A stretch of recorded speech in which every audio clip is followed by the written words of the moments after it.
जरूर, यह कहानी का भारतीय रूपांतरण दिया गया है, जिसमें इंडोनेशियाई तत्वों को भारतीय तत्वों से बदल दिया गया है और कहानी का मूल सार बरकरार रखा गया है। अस्सलामु अलैकुम व रहमतुल्लाहि व बरकातहू। चिलचिलाती धूप में दादी ललिता को घमंडी पुलिसकर्मी, जिसका नाम तेजस था, ने शर्मसार किया। जड़ी बूटी का काढ़ा फैल गया, सम्मान रौंदा गया। लेकिन नियति ने तब पलटा खाया जब ललिता की बेटी सारा, जो एक पैरा कमांडो कोपासुस के बजाय थी, ने हस्तक्षेप किया। जो हुआ, उसने सड़क को खून से सनी न्याय के अखाड़े में बदल दिया। वह दोपहर थी, सूरज ठीक सिर के ऊपर था। भीषण गर्मी से सड़कें धूल भरी हो गईं और हवा भारी महसूस हो रही थी। एक व्यस्त फुटपाथ के बीच एक दादी धीरे धीरे चल रही थी। उनका शरीर अब कमजोर पड़ चुका था। वह थी ललिता, एक घूम घूम कर काढ़ा बेचने वाली, जो रोज कांच की बोतलों से भरी एक बड़ी टोकरी अपनी पीठ पर लादे चलती थी। उनके चेहरे पर पसीना टपक रहा था, लेकिन उनके कदम दृढ़ थे, मानो वह रोजमर्रा की कठोरता की अभ्यस्त हो गई हों। ललिता की टोकरी में विभिन्न प्रकार के घर में बने काढ़े थे। चावल गुड़ का काढ़ा, चावल गुड़ का शरबत, हल्दी, इमली का शरबत और गर्म अदरक का काढ़ा जैसी बोतलें थीं, जिनकी तलाश अक्सर मजदूर करते थे। हर कदम पर बोतलों के टकराने की धीमी आवाज उनके संघर्ष का प्रतीक थी। 65 वर्ष की आयु होने के बावजूद ललिता ने घर पर खाली बैठने के बजाय घूम घूम कर बेचना चुना।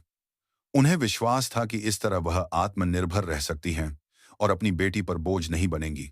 ललिता धीरे धीरे चल रही थी, अपनी त्वचा को झुलसाने वाली गर्मी को सहन करते हुए। कभी कभी वह गहरी सांस लेने के लिए रुकती और अपने कंधे पर पड़े कपड़े के सिरे से पसीना पोंछती थी। भारी होने के बावजूद उनके चेहरे से मुस्कान कभी नहीं हटी। यह एक छोटे व्यापारी की मुस्कान थी, जो मिलनसार दिखने की कोशिश करती थी ताकि लोग उनका सामान खरीदने में रुचि लें। दाएं बाएं देखते हुए उन्हें उम्मीद थी कि कोई ग्राहक उन्हें बुलाएगा।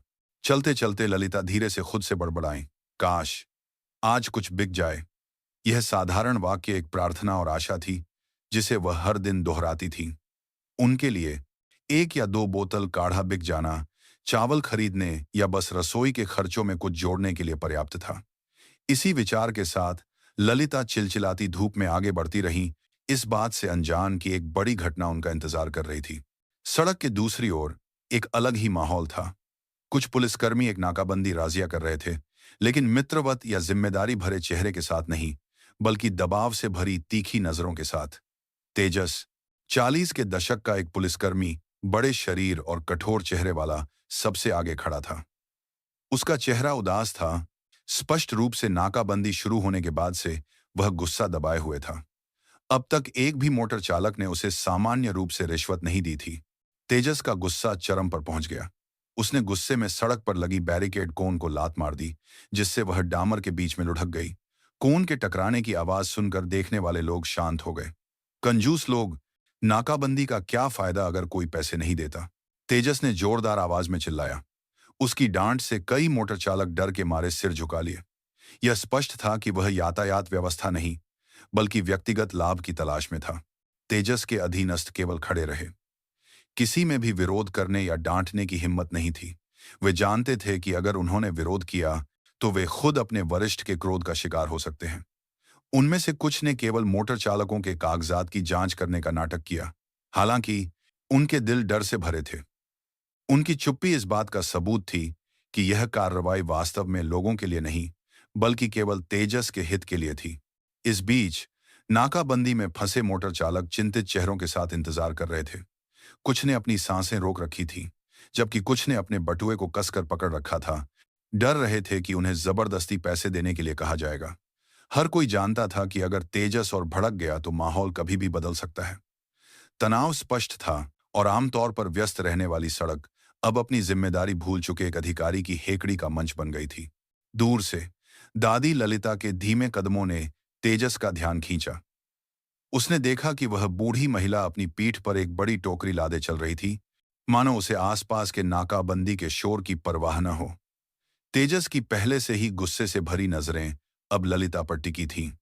उसके दिमाग में वह बूढ़ी महिला अपनी निराशा निकालने के लिए एक आसान निशाना लग रही थी। चौड़े कदमों और सीना ताने हुए तेजस ललिता के पास पहुंचा। आसपास के लोगों ने अपनी सांसें रोक लीं, कुछ फुसफुसा रहे थे। वे जानते थे कि अगर तेजस ने किसी को निशाना बनाया है तो जल्द ही बड़ी मुसीबत आने वाली है। उसके अधीनस्थ भी पीछे पीछे आ रहे थे, यह देखने के लिए इंतजार कर रहे थे कि उनका कमांडर क्या करेगा। सभी का ध्यान होने वाली बातचीत पर था। तेजस ठीक ललिता के सामने रुक गया, उनका रास्ता रोकते हुए। उसने थोड़ा सिर झुकाया, लेकिन उसकी आवाज हेकड़ी से भरी थी। अरे दादी, मुझे थोड़ा काढ़ा दो, मुझे प्यास लगी है, उसने जोर से कहा। उसकी आवाज भीड़ के बीच गूंज उठी, जिससे कुछ लोग तुरंत मुड़े। स्थिति और तनावपूर्ण हो गई।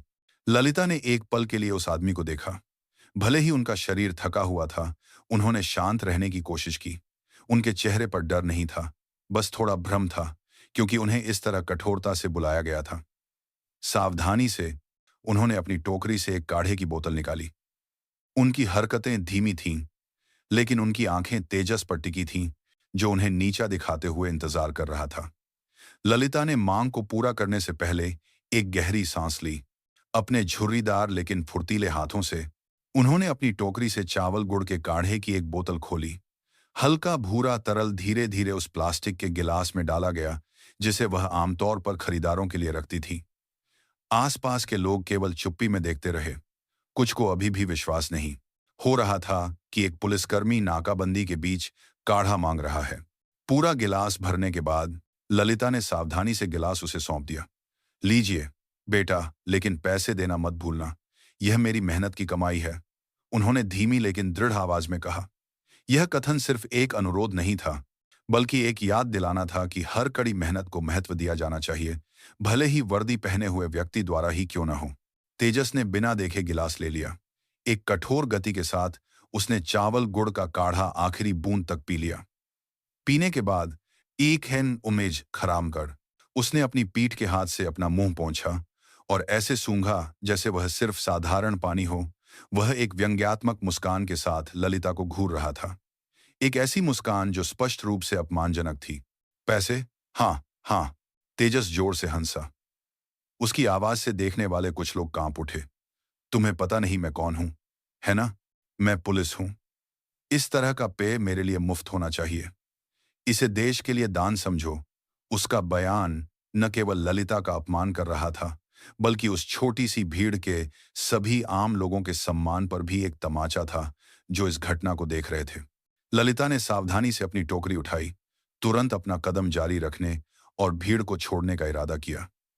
वह तेजस जैसे अभिमानी वर्दीधारी व्यक्ति के साथ और अधिक उलझना नहीं चाहती थी। हालांकि जैसे ही उन्होंने अपना पैर हिलाया, एक कठोर धक्का उनके कंधे पर लगा। उनका शरीर डगमगा गया और उनकी बड़ी टोकरी एक जोरदार आवाज के साथ डामर पर गिर गई। अंदर की कांच की बोतलें टूटकर बिखर गईं। भूरा, पीला और लाल काढ़ा सड़क की धूल में फैल गया। जड़ी बूटियों की सुगंध, जो पहले आरामदायक थी, अब उनके पूरे दिन की मेहनत के विनाश का गवाह बन गई।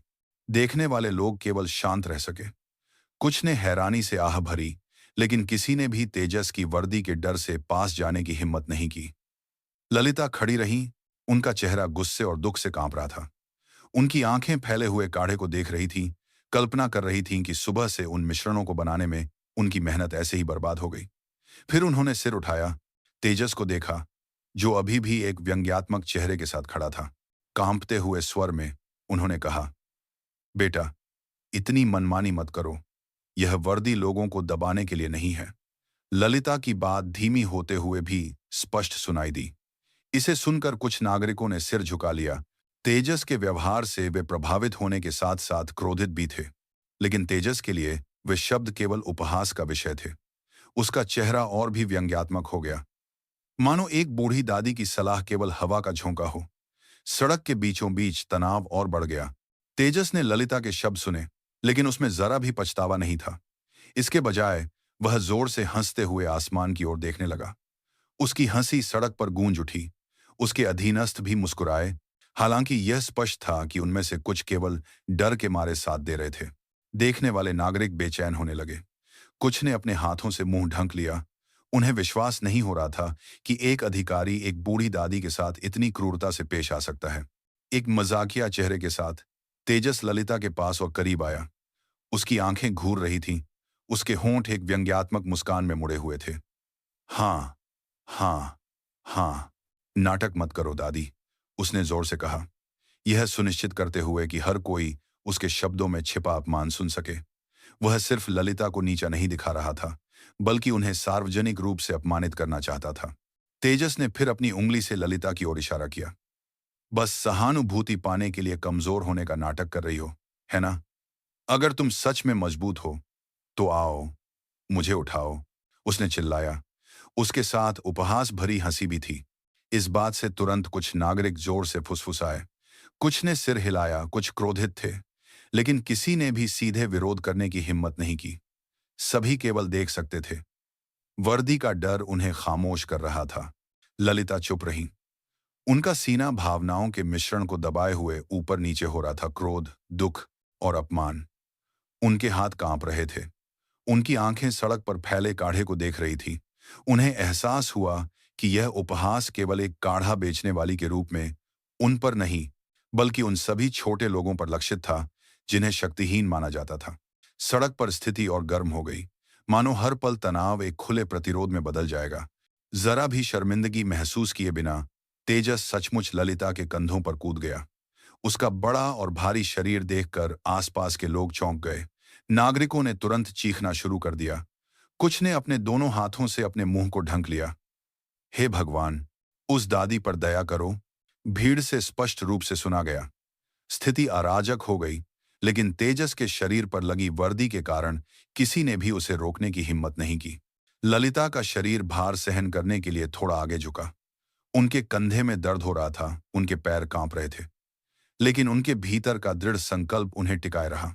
दशकों से वह हर दिन काढ़े की बोतलों से भरी भारी टोकरी लादने की अभ्यस्त थीं, और इस बार उन्होंने अपनी बची हुई सारी ताकत झोंक दी। एक लंबी सांस के साथ ललिता धीरे धीरे कदम बढ़ाने लगी, अपने कंधों पर तेजस के शरीर का भार सहन करते हुए।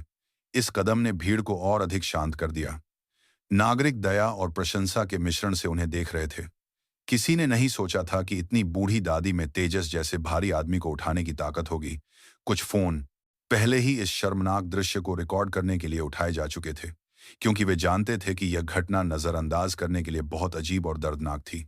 भारी लेकिन लगातार कदमों के साथ ललिता अंततः तेजस को सड़क के पार ले जाने में सफल रही। उनकी सांसें फूल रही थीं, पसीना उनके चेहरे को भिगो रहा था, लेकिन उन्होंने उस जबरन अपमान को पूरा कर दिया था। जब तेजस का शरीर उनके कंधों से नीचे उतरा, तो भीड़ केवल स्तब्ध रह सकी। सभी को एहसास हुआ कि तेजस ने जो किया वह सिर्फ एक मजाक नहीं था, बल्कि आम लोगों का एक बड़ा अपमान था। जैसे ही उसके पैर डामर पर वापस टिके, तेजस ने आराम से ललिता के कंधों से उतरकर ऐसे कार्य किया जैसे कुछ हुआ ही न हो। उसने अपनी वर्दी को थपथपाया और फिर जोर से ठहाका लगाया। उसकी तेज हंसी सड़क के माहौल को चीर रही थी, जो तब से तनाव से भरा था। हाँ, हाँ, मैंने सोचा था कि तुम कमजोर हो, लेकिन तुम काफी मजबूत हो। लेकिन तुम अभी भी सड़क के एक जोकर हो, उसने अपमानजनक लहजे में कहा। यह आवाज स्पष्ट रूप से न केवल ललिता के लिए थी, बल्कि पूरी भीड़ के लिए भी थी। देखने वाले नागरिक केवल एक दूसरे को देख सके। कुछ ने सिर हिलाया, कुछ ने गुस्से में फुसफुसाया, लेकिन किसी ने भी ऊंची आवाज में बोलने की हिम्मत नहीं की। माहौल दया और शर्म का मिश्रण था। माहौल दया और शर्म का हाइसाम, यह देखकर कि एक दादी को इस तरह सार्वजनिक रूप से अपमानित किया जा रहा है। कुछ सेलफोन कैमरे रिकॉर्डिंग जारी रखे हुए थे, यह सुनिश्चित करते हुए कि घटना का सबूत संग्रहित रहे। ललिता ने सिर झुका लिया। उनका चेहरा थकान से नहीं, बल्कि सार्वजनिक रूप से अपमानित होने के कारण लाल हो गया था। उनके आंसू लगभग गिर गए थे, लेकिन उन्होंने उन्हें रोक लिया। डगमगाते कदमों से वह उस जगह से दूर जाने लगी। तेजस या भीड़ की ओर फिर से नहीं देखा। उनके दिल में वह बस जल्दी से घर पहुंचना चाहती थी और उस अपमान से दूर होना चाहती थी जिसका उन्होंने अभी अभी सामना किया था। भीड़ धीरे धीरे फिर से हिलने लगी, लेकिन माहौल अभी भी भारी था। तेजस अभी भी एक घमंडी मुस्कान के साथ सीधा खड़ा था, यह महसूस करते हुए कि वह सड़क पर सत्ता में है। जबकि ललिता छोटे कदमों से दूर जा रही थी, जो पहले से कहीं अधिक भारी लग रहे थे, अपने दिल में उस काढ़े के बोझ से कहीं अधिक बड़ा दर्द लिए हुए थी, जिसे वह हर दिन लादती थी। उस साधारण घर में सामने का दरवाजा तब चरमराया जब ललिता ने उसे धीरे से धकेला। आमतौर पर माहौल शाम को तब जीवंत होता था जब वह बेचकर वापस आती थी, लेकिन इस बार यह अलग था। उनकी थकी हुई आवाज लिविंग रूम में सुनाई दी जब सूरज अभी भी ऊंचा था। उनकी बेटी सारा, जो अपनी ड्यूटी का सामान व्यवस्थित कर रही थी, आश्चर्यचकित चेहरे के साथ अचानक मुड़ी। सारा पास आई। उसके चेहरे पर स्पष्ट रूप से सवाल थे। माँ, आप इतनी जल्दी वापस क्यों आ गईं? आप आमतौर पर शाम को आती हैं। क्या हुआ माँ? उसने चिंता से पूछा। उसकी आवाज दृढ़ थी, लेकिन उसकी आंखों में स्पष्ट रूप से चिंता थी। वह जानती थी कि उनकी माँ शायद ही कभी बिना किसी कारण के जल्दी वापस आती हों। ललिता कमरे के बीच में रुकी, लंबी सांस ली और अपनी पीठ पर टोकरी का सहारा देने वाला कपड़ा नीचे उतारा। टोकरी अब खाली थी। उसमें केवल सड़क पर बिखरे और टूटे हुए काढ़े की गंध बची थी। सारा उस जड़ी बूटियों की महक को स्पष्ट रूप से महसूस कर सकती थी। कुछ ऐसा जो आमतौर पर बिक्री समाप्त होने का संकेत देता था, लेकिन इस बार अजीब लगा क्योंकि उनकी मां का चेहरा दुख से भरा था। कुछ सेकंड के लिए चुप्पी छा गई। केवल पुराने पंखे के घूमने की आवाज सुनाई दे रही थी। सारा ने अपनी मां को और करीब से देखा, यह महसूस करना शुरू कर दिया कि कुछ गड़बड़ है। उनकी मां का चेहरा पसीने और धूल से गीला था। उनकी आंखें लाल थीं, जैसे वह रोने को रोक रही हों। तुरंत सारा का सीना कस गया। एक बुरा एहसास उठने लगा कि सड़क पर उनकी मां के साथ कुछ बड़ा हुआ है।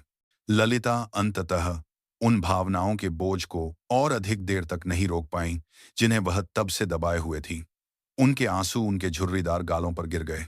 कांपते हुए स्वर में उन्होंने बताना शुरू किया कि क्या हुआ था। मुझे सड़क पर अपमानित किया गया, काढ़ा बिखेर दिया गया, खानसगान और उस पुलिस वाले को उठाने के लिए भी मजबूर किया गया, उन्होंने धीरे से कहा, मानो हर शब्द उनके दिल के घावों को फिर से खोल रहा हो। सारा एक पल के लिए चुप रही और फिर उसका जबड़ा कस गया। उसे विश्वास नहीं हुआ कि उसके कान ऐसी बात सुन रहे थे। उसकी आंखें जलने लगीं, उसकी मुट्ठी कसने पर उसके हाथों की नसें तन गईं। गुस्सा उसे हावी करने लगा, लेकिन उसने अपनी मां को पूरा सुनने के लिए खुद को रोका। उसकी निगाहें ललिता के आंसुओं से भीगे चेहरे से कभी नहीं हटी। दया और क्रोध के मिश्रण से सारा की आवाज और भारी हो गई। बेशर्म! वह जोर से चिल्लाई, जिससे छोटा कमरा गूंज उठा। उसने एक पल के लिए सिर झुकाया और फिर अपनी मां को तीखी नजरों से देखा। उसका नाम क्या है? मां, उसने जोर से आग्रहपूर्ण ढंग से पूछा। उसे यह सुनिश्चित करने के लिए जवाब की जरूरत थी कि कौन उसकी मां को अपमानित करने की हिम्मत कर सकता है। ललिता ने अपने कंधे पर पड़े कपड़े के सिरे से अपनी आंखें पोंछीं। हालांकि वह अभी भी सिसक रही थी, उन्होंने उस नाम को बताने की कोशिश की जो उनके दिमाग में तब से गूंज रहा था। धीमी लेकिन स्पष्ट आवाज में उन्होंने कहा, तेजस। वह नाकाबंदी का प्रमुख था। वह नाम तुरंत सारा के दिल को एक दृढ़ संकल्प से भर दिया। उनकी मां के अपमान का बदला लेना, चाहे कोई भी जोखिम हो। ललिता ने वह नाम धीमी आवाज में कहा, मानो उसे बोलना भारी हो। तेजस, वह नाकाबंदी का प्रमुख था। उन्होंने घायल आंखों से सिर झुकाते हुए कहा। वह नाम हवा में उछला और सारा के विचारों में भर गया। अब यह सिर्फ एक कहानी नहीं थी जिसने उसे गुस्सा दिलाया, बल्कि एक स्पष्ट व्यक्ति था जिसे वह अपनी मां के अपमान के अपराधी के रूप में लक्षित कर सकती थी। सारा एक पल के लिए चुप रही। उसका शरीर मूर्ति की तरह कठोर हो गया, लेकिन कुछ ही सेकंड में वह एक अटूट संकल्प का संकेत देते हुए सीधी खड़ी हो गई। उसका चेहरा गंभीर था। उसकी आंखें सीधे आगे देख रही थीं, मानो उसने अपने सामने दुश्मन को देख लिया हो। उसकी हरकतों में कोई हिचकिचाहट नहीं थी, केवल क्रोध जो अब सावधानी पूर्वक गणना की गई साहस में बदल गया था। मां, सारा ने अपनी भावनाओं के उथल पुथल को दबाते हुए भारी आवाज में कहा, उसने जो वर्दी पहनी है वह केवल गुंडा बनने का बहाना है। वह वाक्य तेज निकला, मानो वह जोर देना चाहती हो कि तेजस ने जो किया उसका असली पुलिस कर्तव्य से कोई लेना देना नहीं था। सारा ने अपना हाथ उठाया और अपनी वर्दी की ओर इशारा किया। मेरी वर्दी न्याय को बनाए रखने के लिए है। ललिता चुप रही, अपनी बेटी को देखते हुए चिंतित और गर्वित दोनों महसूस कर रही थी। वह जानती थी कि सारा ने जो शब्द अभी कहे थे वे सिर्फ भावनात्मक अभिव्यक्ति नहीं थे, बल्कि एक सैनिक का वादा थे। अपनी बेटी की आंखों में ललिता महसूस कर सकती थी कि जल्द ही एक बड़ा कदम उठाया जाएगा और वह उसे अब और रोक नहीं सकती थी। सारा उस छोटी अलमारी के सामने सीधी खड़ी हो गई जहां वह अपनी ड्यूटी का सामान रखती थी। एक तेज गति के साथ उसने अपनी सैन्य जैकेट पहनी, एक छोटी आस्तीन वाली छलावरण वर्दी जो हमेशा ड्यूटी के दौरान उसके साथ रहती थी। उसके द्वारा लगाई गई हर बटन उसके दृढ़ संकल्प की पुष्टि की तरह महसूस हुई। उसका चेहरा ठंडा था, उसकी आंखें तीखी थीं, उसका शरीर गुस्से की ऊर्जा से भरा हुआ था जिसे अब रोकना मुश्किल था। उसने दीवार पर लटकी अपनी बड़ी मोटरसाइकिल की चाबी उठाई और फिर एक बार अपनी मां की ओर मुड़ी। आज उन्हें पता चलेगा कि अंतर क्या है। मां, उसने जोर से कहा। उसकी आवाज आत्मविश्वास से भरी थी। वह वाक्य सिर्फ एक वादा नहीं था, बल्कि उस अहंकार के खिलाफ युद्ध की घोषणा थी जिसने ललिता को सार्वजनिक रूप से अपमानित किया था। छोटे घर का माहौल अचानक तनावपूर्ण हो गया, मानो वह सारा के क्रोध को महसूस कर रहा हो।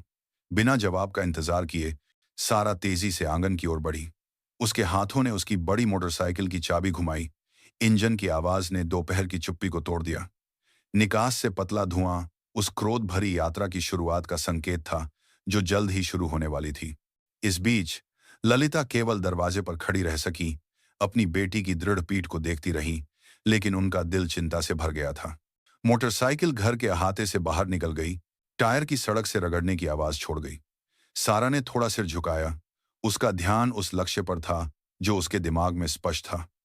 वह सड़क जहां तेजस और उसके अधीनस्थ अभी भी काम कर रहे थे।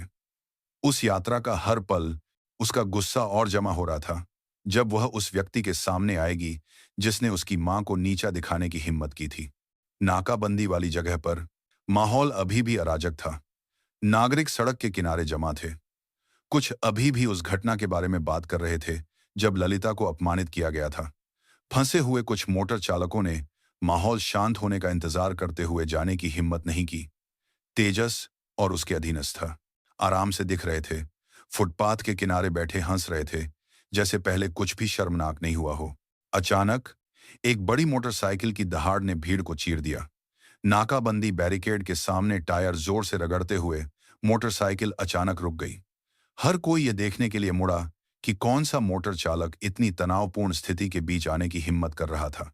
मोटरसाइकिल से एक छोटी आस्तीन वाली छलावरण वर्दी पहने एक महिला दृढ़ता से उतरी।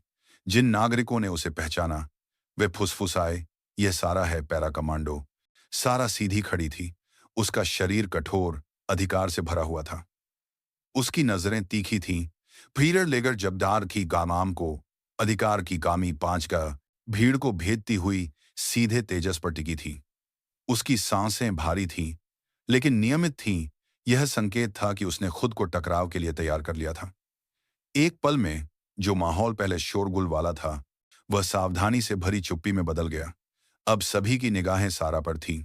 तेजस, सारा की आवाज जोरदार और स्पष्ट रूप से गूंजी, जिससे भीड़ चौंक गई। नागरिक शांत हो गए। तेजस के अधीनस्थ तनावपूर्ण चेहरों के साथ एक दूसरे को देखने लगे। तेजस खुद एक पल के लिए चौंक गया कि अभी कौन आया था। सारा की तीखी नजर ने सड़क पर हवा को और भारी कर दिया, मानो एक बड़ा टकराव अब और टाला नहीं जा सकता था। तेजस, जो पहले सारा को देखकर चौंक गया था, अब एक व्यंग्यात्मक मुस्कान के साथ स्थिति पर नियंत्रण करने की कोशिश कर रहा था।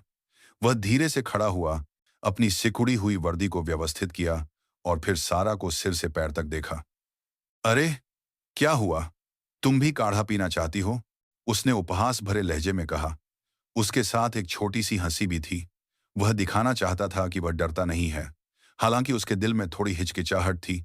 उसके अधीनस्थों ने धीरे से हंसकर अपने वरिष्ठ के अधिकार को बढ़ाने की कोशिश की, लेकिन देखने वाले नागरिक केवल सारा के अगले कदम का इंतजार कर रहे थे। तनाव बढ़ गया। हवा मानो थम गई थी। सारा ने ज्यादा बात नहीं की। उसकी आंखें तेजस पर टिकी रहीं और जरा भी नहीं भटकी। उसकी आंखों में क्रोध स्पष्ट था, जिसे अब और नहीं दबाया जा सकता था। तेजस ने अपना उपहास जारी रखने का इरादा किया। उसके होंठ और जोर से हंसने के लिए खुलने लगे। लेकिन उसी समय सारा तेजी से उसके सामने बढ़ी।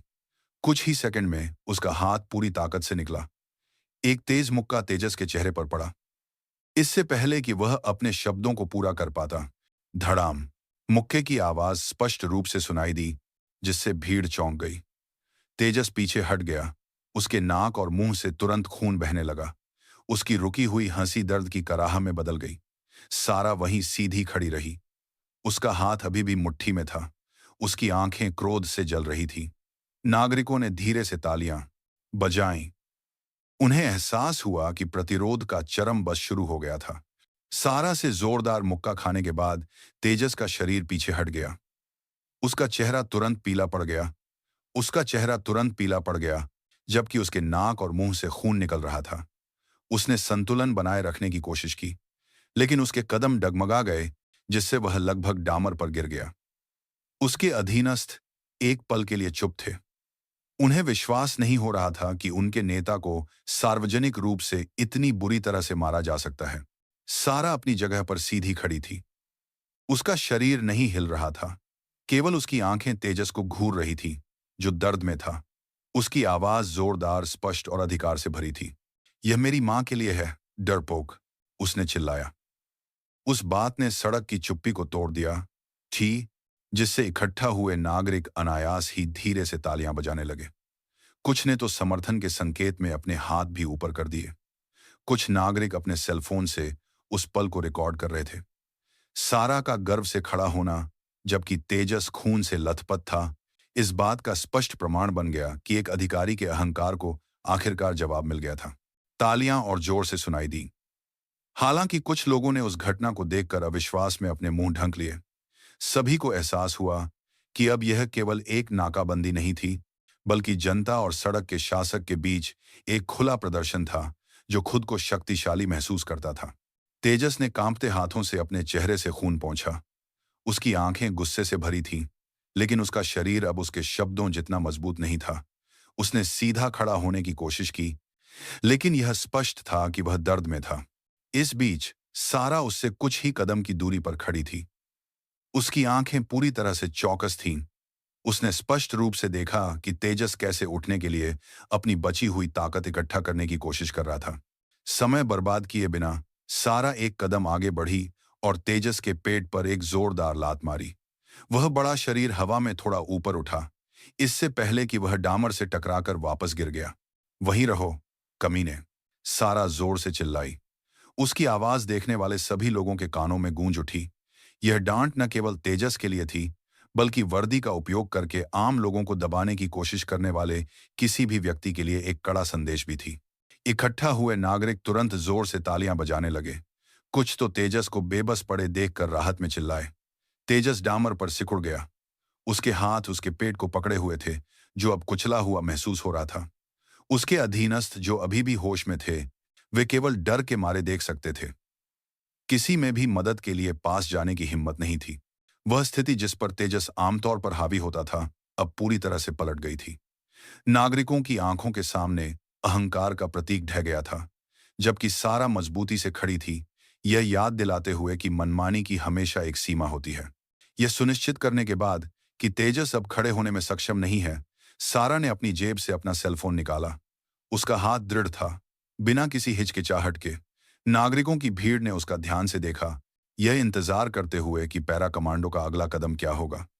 वह सड़क जो पहले शोरगुल वाली थी, अचानक शांत हो गई थी। सभी कान उस बातचीत पर टिके थे जो होने वाली थी। सारा ने वह नंबर डायल किया जो उसे जुबानी याद था।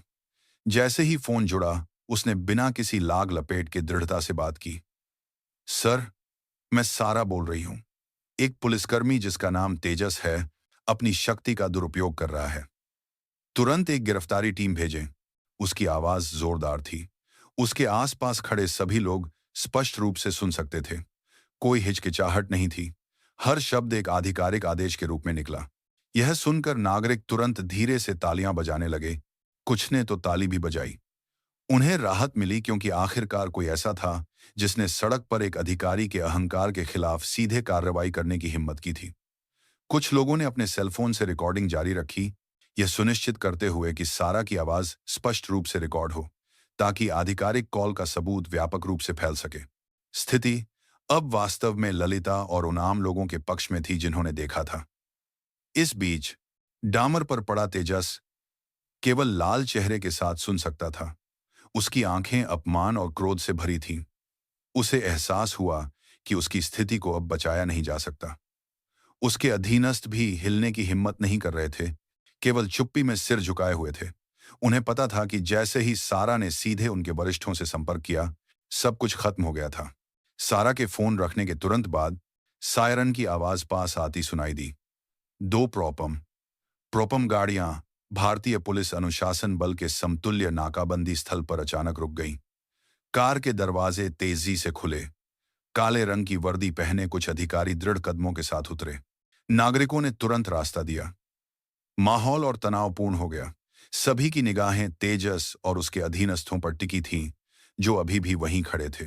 बिना अधिक बात किए एक प्रोपम अधिकारी तेजस के पास आया, जो अभी भी डामर पर सिकुड़ा हुआ था। एक दृढ़ स्वर में उसने आदेश पढ़ा। सत्ता के दुरुपयोग और ड्यूटी के दौरान अनुचित व्यवहार के संदेह पर आपको आधिकारिक तौर पर हिरासत में लिया जाता है। वह बात हथकड़ी की क्लिक की आवाज के साथ थी, जो तेजस के हाथों को बांध रही थी। उसके अधीनस्थों के साथ भी ऐसा ही व्यवहार किया गया। एक एक करके बिना किसी विरोध के उन्हें हथकड़ी लगाई गई। जिन नागरिकों ने तब से अपनी भावनाओं को दबा रखा था, वे तुरंत तालियों से गूंज उठे। आम लोग जिंदाबाद, उन्होंने चिल्लाया। कुछ ने जोर से ताली बजाई, कुछ ने जीत के संकेत में सीटी बजाई। नागरिकों के फोन लगातार उस पल को रिकॉर्ड कर रहे थे, यह सुनिश्चित करते हुए कि गिरफ्तारी का सबूत व्यापक रूप से फैल जाए। जो स्थिति पहले तनावपूर्ण थी, वह अब संतुष्टि से भरी खुशी में बदल गई। सारा केवल बगल में खड़ी थी, ठंडे चेहरे के साथ गिरफ्तारी की प्रक्रिया देख रही थी। उसके लिए यह एक व्यक्तिगत जीत नहीं थी, बल्कि उसकी मां और उन आम लोगों के लिए न्याय की स्थापना थी, जिन्हें अक्सर नीचा दिखाया जाता था। इस बीच तेजस केवल सिर झुका सकता था। उसका चेहरा खून से लथपथ था, उसके हाथ हथकड़ी में जकड़े हुए थे। वह अब एक शर्मनाक तमाशा बन गया था, जनता के सामने ढहते हुए अहंकार का स्पष्ट प्रतीक। घटना के कुछ दिनों बाद पुलिस स्टेशन पत्रकारों और सामुदायिक प्रतिनिधियों से भरा हुआ था। कैमरे और माइक्रोफोन तैयार किए गए प्रेस कॉन्फ्रेंस टेबल की ओर निर्देशित थे। कमरे के सामने पुलिस अधीक्षक गंभीर चेहरे के साथ बैठे थे।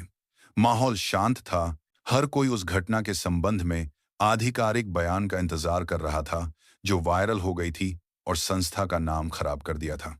पुलिस अधीक्षक ने दृढ़ स्वर में अपना भाषण शुरू किया। हम समाज से, विशेष रूप से श्रीमती ललिता से माफी मांगते हैं, जिन्हें फील्ड में एक अधिकारी द्वारा अपमानित किया गया था। वह वाक्य बिना किसी लाग लपेट के स्पष्ट रूप से दिया गया था। तेजस को बिना सम्मान के बर्खास्त कर दिया गया है और जल्द ही उस पर कानूनी कार्रवाई की जाएगी। हम जोर देते हैं कि वर्दी का उपयोग करके व्यक्तिगत लाभ के लिए कोई जगह नहीं है। पत्रकारों ने तुरंत अपने कैमरे उठाए। फ्लैश कई बार चमके। उपस्थित लोगों ने बयान का संक्षिप्त तालियों से स्वागत किया। हालांकि कुछ अभी भी मांग कर रहे थे कि मामले की पूरी तरह से निगरानी की जाए जब तक कि वह हल न हो जाए। पुलिस अधीक्षक ने और जोरदार लहजे में कहा, वर्दी सुरक्षा का प्रतीक है, दमन का नहीं। हम यह सुनिश्चित करना चाहते हैं कि भविष्य में किसी भी वर्दीधारी व्यक्ति द्वारा किसी भी आम आदमी के साथ मनमाना व्यवहार न किया जाए। वह बयान विभिन्न मीडिया आउटलेट्स में मुख्य खबर बन गया। ललिता और सारा के चेहरे को अधिकारियों के अहंकार के खिलाफ जनता के साहस के प्रतीक के रूप में दिखाया गया।